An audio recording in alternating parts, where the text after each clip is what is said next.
যেহেতু ওইখান থেকে শুরু করলাম, একটু আর্মি নিয়ে কথা বলি। আপনি জানেন যে আওয়ামী লীগের যারা আছেন তারা সবাই মনে করেন, অনেকেই মনে করেন যে এটা আপনাদের ক্রেডিট না। না, আওয়ামী লীগের সবাই মনে করেন মোটামুটি এটা আপনাদের ক্রেডিট না, দেশের লোকজন কোনো আন্দোলনের মধ্যে কোনো অংশগ্রহণ করে না, এটা দেশি বিদেশি ষড়যন্ত্র এক। আর দ্বিতীয় হচ্ছে সেনাবাহিনী বন্দুকের নল উল্টা দিকে ঘুরিয়ে দিয়েছিল বলে তাদের পতন হওয়া সম্ভব হয়েছে। এবং বিশেষ করে সেনাপ্রধানকে তারা দায়ী করেন যে সেনাপ্রধানের বেইমানির কারণেই, কোট আনকোট বেইমানির কারণেই আসলে তাকে দেশ ছেড়ে চলে যেতে হয়েছে বা আওয়ামী লীগ সরকারের পতন হয়েছে। কিন্তু সেই সেনা প্রধানের ব্যাপারে আপনার বক্তব্য, যেমন আপনি বলেছিলেন যে বুকে পাথর জমা রেখে তিনি ডক্টর মোহাম্মদ ইউনূসকে আসতে বলেছিলেন, বা সেনাপ্রধান ওয়াকা সাহেবকে সরানোর ক্ষেত্রে আপনাদের সাবেক সহযোদ্ধা বর্তমানে এনসিপির নেতা জনাব হাসনাত আবদুল্লাহর কিছু কথা, সেই সবগুলি বিষয় আপনার সাথে সেনাবাহিনীর সম্পর্ক বা সরকারের সাথে সেনাবাহিনীর সম্পর্ক খারাপ করেছে কিনা, বা সরকারের সাথে সেনাবাহিনীর সম্পর্ক আলাদা কোনো কিছু কিনা, নাকি সেনাবাহিনী একটা ডিসিপ্লিন, মানে এটা একটু আপনার কাছে একটু জানতে চাই। বিশেষ করে আপনার বক্তব্যের পরে এটা এরকম মনে হয়েছে কিনা ডক্টর মোহাম্মদ ইউনূস হয়তো সেনাপ্রধানকে এখন থেকে খারাপ ভাবতে শুরু করলেন যে উনি যেহেতু আমাকে চানি নাই তাহলে আমিও ওনাকে চাই না, ব্যাপারটা এরকম হয়েছে কিনা? সেনাবাহিনীর সাথে সরকারের কিংবা আমাদের তো কোনো বিরোধ নেই সেনাবাহিনীর সাথে, বরং আমরা মনে করি যে 5ই আগস্টের এবং এর পূর্ববর্তী গণঅভ্যুত্থানের সময়টাতে জুনিয়র অফিসার সহ যারা আছেন তাদের একটা চাপ ছিল যে তারা কোনোভাবেই গুলি করবেন না। সেটা বিভিন্ন মাধ্যমে আমরা দেখেছি, দরবার হলের মিটিং এর ইনফরমেশন লিক হয়েছে, সেখানে আমরা দেখেছি। তো তাদের এই অবদানকে অবশ্যই আমরা স্বীকার করি। তবে কিছু একটা জায়গায় আমার মনে হয় যে যে জায়গাটায় কনফ্লিক্ট সেটা হচ্ছে আওয়ামী লীগের প্রশ্নে, যেটা আমাদের যেই সরকার গঠনের উদ্দেশ্যে 6 তারিখ বঙ্গভবনে যেই বৈঠক হয় তিন বাহিনী প্রধান এবং রাষ্ট্রপতির সাথে, সে সময়কার আমি আগে একটু বলে নিই, কারণ এর আগে যখন কথা বলছি সবাই অনেকে বলতেছিল যে আমার শপথ ভঙ্গ হয়েছে। আমার শপথ গ্রহণ হয়েছে 8ই আগস্ট।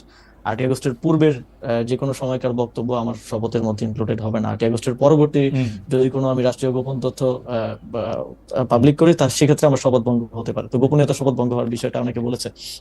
তো সেই মিটিংটা ছিল 6ই আগস্ট, সরকার গঠন প্রক্রিয়া আমরা যখন ইয়াতে আলোচনা করি।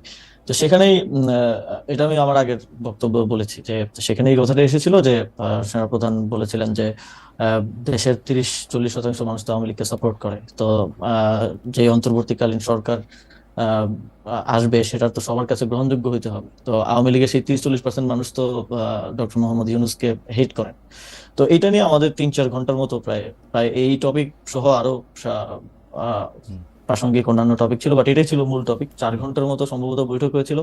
সেখানে আমরা 4 জন ছিলাম। বাইরে ছিলেন তখন আসিফ নজরুল স্যার ছিলেন, তানজিমুদ্দিন স্যার ছিলেন ঢাকা বিশ্ববিদ্যালয়ের, আরো সমন্বয়করা ছিলেন।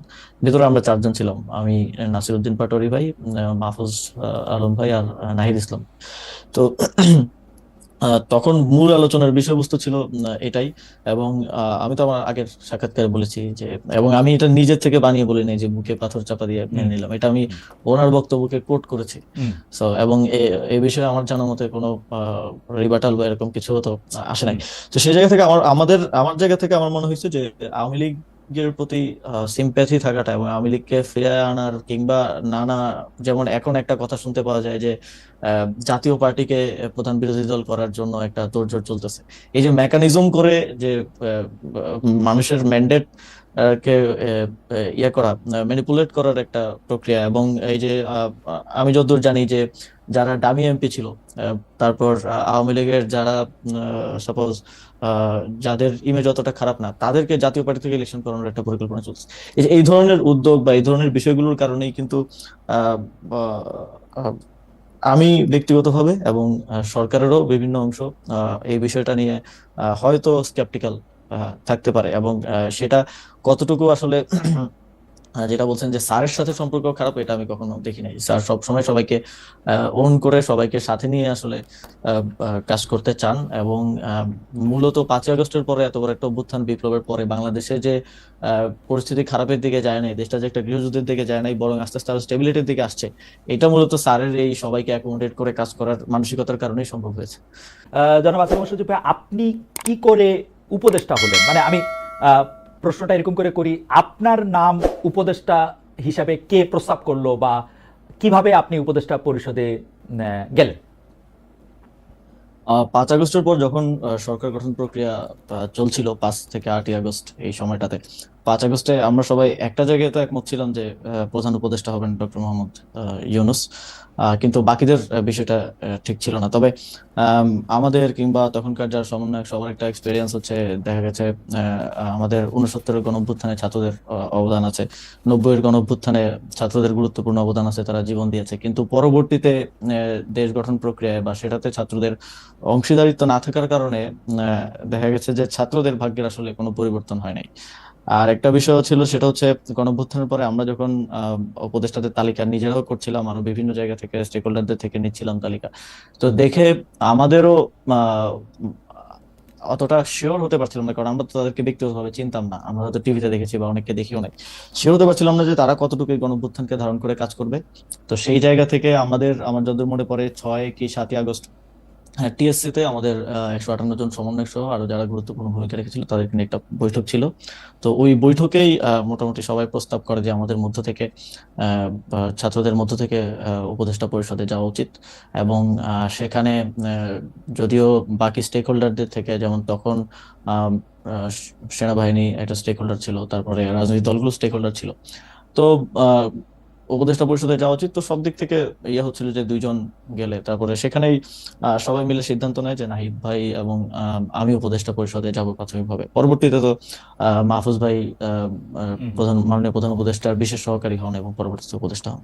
সেটা কি 158 জন সমন্বয়ক যারা ছিলেন তারা নাম প্রস্তাব করে সেটা ঠিক করেছে, মানে সেটা কি কোনো ভোটাভুটির মাধ্যমে না? হ্যাঁ, সমন্বয়কদের মধ্যে যারা উপস্থিত ছিলেন সবার মোটামুটি ঐকমত্যের ভিত্তিতে আমরা যাই। ওকে, উপদেষ্টাদের তালিকার কথা আপনি বলছিলেন, সেই উপদেষ্টাদের তালিকা কার কার কাছ থেকে আসছিল? আপনারা মানে এই কারা উপদেষ্টা হবেন সেই সিদ্ধান্ত কি আপনারাই নিচ্ছিলেন, মানে যারা না, আমরা একটা প্রক্রিয়ার মধ্য দিয়ে গিয়েছি। সে সময়টায় আমরা একটা লিয়াজো কমিটি করেছি, আপনি যদি মনে করতে পারেন। জি, সেটা লিড দিচ্ছিলেন আমাদের বর্তমান উপদেষ্টা মাহফুজ আলম এবং আরো 4-5 জন যারা বিভিন্ন সোসাইটির বিভিন্ন সেক্টরের সাথে বিভিন্নভাবে সম্পৃক্ত, ছাত্রদের মধ্য থেকেই। তো ওনারা মিলেই বিভিন্ন স্টেক হোল্ডারদের সাথে, যেমন বিএনপির সাথে আলোচনা হয়েছে উপদেষ্টা পরিষদ নিয়ে। আমাদের মাননীয় প্রধান উপদেষ্টা ডক্টর মোহাম্মদ ইউনূস স্যার একটা লিস্ট পাঠিয়েছিলেন আমাদের কাছে, সেখান থেকে ইনক্লুড হয়েছে, স্যার নিজে অনেককে ইনক্লুড করেছেন। তো সবকিছু মিলিয়ে একটা উপদেষ্টা পরিষদ প্রাথমিকভাবে গঠিত হয়েছিল, পরবর্তীতে বিভিন্ন সময় সেটা আরো বর্ধিত হয়েছে। তার মানে হচ্ছে যে আপনারা বিএনপির একটা লিস্ট, জামাতের একটা লিস্ট, প্রফেসর ডক্টর মোহাম্মদ ইউনূসের একটা লিস্ট, সবগুলি নিয়েই মোটামুটিভাবে আমরা যেটা আপনাদের কাছ থেকে জানতে পেরেছি বিভিন্ন সময়, বা উপদেষ্টারা বলেছেন যে একটা সবগুলি নামের মধ্যে থেকে যে নামটা কমন বা যে নামটা নিয়ে বিতর্ক সবচেয়ে কম, এরকম নামগুলি আপনারা খুঁজছিলেন। ফাইনালি আপনারা যে উপদেষ্টা পরিষদটা পান, সেই উপদেষ্টা পরিষদটা যে সময় আপনি শপথ নিলেন, যাদেরকে দেখলেন বা তাদের নাম শুনলেন, সেটা নিয়ে আপনারা মোটামুটি সন্তুষ্ট ছিলেন সেই সময়? এখন পর্যন্ত আসলে সত্যি কথা বলতে গেলে সেই উপদেষ্টা পরিষদের 50-60% মানুষকে আমরা চিনি, আর এর বাইরে অনেকে হয়তো আমরা চিনিও না। কিন্তু ঐকমত্যের ভিত্তিতে বা আমরা সোশ্যাল মিডিয়া কিংবা গুগল ঘেটে দেখেছি যে তাদের প্রোফাইল কিরকম, যেমন এমন অনেকের নাম আসছে যাদের প্রোফাইল বা ব্যাকগ্রাউন্ড একটু প্রবলেমেটিক, তো আমরা বিভিন্ন জন থেকে খোঁজ নিয়ে তাদের নাম বাদও দিতে হয়েছে। আবার এমন নাম আসছে যেটা হয়তো বিএনপির পছন্দ হয়নি বা এর খুবই রিজিড পজিশন ছিল, সেটাও বাদ দেওয়া হয়েছে। তো এইভাবে একটা সর্বজন গ্রহণযোগ্য একটা উপদেষ্টা পরিষদ বানানোটাই, যাতে করে সবার একটা ইয়ে থাকে, এটাই ছিল উদ্দেশ্য এবং শেষ পর্যন্ত সেটা হয়েছে। মূলত এটা কোঅর্ডিনেট করেছিল মাহফুজ ভাই, যে লিয়াজো কমিটি হয়েছিল তারা। এই কারণে আমাদেরকে আবার অনেকগুলো যারা নেতৃত্বে ছিলেন তাদের অনেকগুলো দিকে আসলে মেনটেন করতে হচ্ছিল। তো আমরা দেখেছি, আমরা অবগত ছিলাম, বাট পুরো জিনিসটা প্রক্রিয়াটা মাহফুজ ভাই সহ করেছিলেন।